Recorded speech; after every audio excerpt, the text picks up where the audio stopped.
मंत्री सतीश जारकीहोळी यांनी राज्याचे पुढील मुख्यमंत्री व्हावे यासाठी विशेष पूजा करण्यात आली।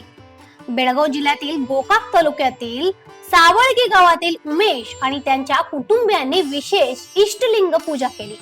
श्रावण महिन्यानिमित्त मल्लिकार्जुन स्वामींची विशेष प्रार्थना करण्यात आली। सतीश जारकीहोळी यांना देवाचा आशीर्वाद मिळावा आणि आगामी काळात ते मुख्यमंत्री व्हावेत अशी मनोकामना व्यक्त करण्यात आली। 2028 च्या विधानसभा निवडणुकीत विजय मिळवून अहिंदा नेते सतीश जारकीहोळी यांनी मुख्यमंत्री व्हावे अशी प्रार्थना करण्यात आली। मुख्यमंत्री म्हणून राज्यातील जनतेची सेवा करण्याची संधी मिळावी अशाही प्रार्थना करण्यात आली। सतीश जारकीहोळी यांचे राजकीय भवितव्य उज्ज्वल व्हावे आणि ते मुख्यमंत्री व्हावेत यासाठी विशेष मनोकामना करण्यात